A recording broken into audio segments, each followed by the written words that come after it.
Okay, so what we're going to talk about today is we're going to talk about some basic stuff that you kind of need to know in order to be successful with upper level mathematics. So today we're going to talk about uh, fractions.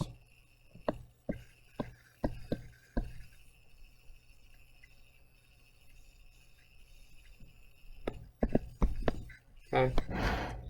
So fractions. Fractions, you have four operations that you can use. You've got multiplication, you've got division, you've got addition, you've got subtraction.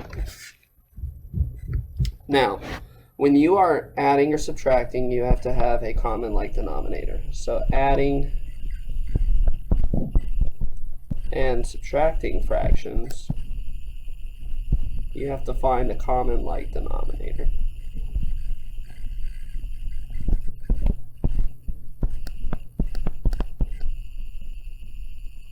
So we're going to start with adding and subtracting fractions. So if you have a rational number, which a rational number is represented by this letter, Q, and it looks like an italicized Q. And what a rational number is implies a number that is a numerator A, any integer, divided by another number B, such that B cannot equal 0. So this is a rational number, also known as a fraction. So a rational number. So if we have A over B plus another fraction that's different from A over B, such that it is C over D, such that B or C cannot equal 0. Well, B and D, sorry, it should be D because D is the denominator. So B and D cannot equal 0. So what we can do in order to find the common like denominator, the process is you take A over B and you multiply it by the denominator expression in the other fraction. So D divided by D plus, then we have C over D, which is the other fraction, and we're going to multiply it by the denominator that's not in C over D. So the denominator that's not in C over D is B. So we're going to multiply it by B over B. Now the cool thing about this is remember that any number divided by itself is always equal to 1. So I'm not really changing these expressions. This is the same thing as saying, hey, I've got A over B times 1 plus C over D times 1. Because D over D and B over B are always equal to 1. Now, the fascinating thing about this is we're not changing the value of the fraction, we're just changing the expression, okay, so that we can manipulate it.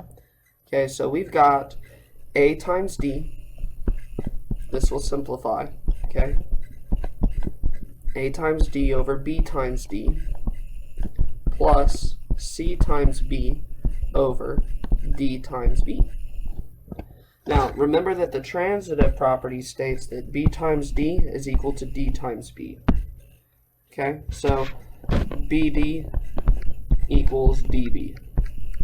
Okay, and you can just rewrite it to however you want and just rewrite it in ascending order. So you got B times D, that would be D. One we're going to put in the denominator. So if we simplify this further, we'll get A times D plus whatever C times B is, all divided by B times D. So this is adding or subtracting fractions. So another way to think about it is if you have A or B plus or minus C over D, we can apply this for both operations. So you've got A times D plus or minus C times B all over B times D. It does not change the fact that you have to find a common like denominator, okay? So this is what we call finding the process of a common like denominator. Okay, so that's how you find the common like denominator.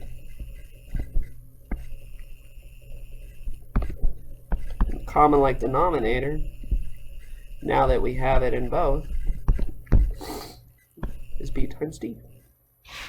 This is the common like denominator. So I hope that helps you with understanding how to add and subtract fractions. In the next one, we'll talk about multiplying fractions and then go further into dividing fractions. And then we'll talk about some other cool properties called the reciprocal.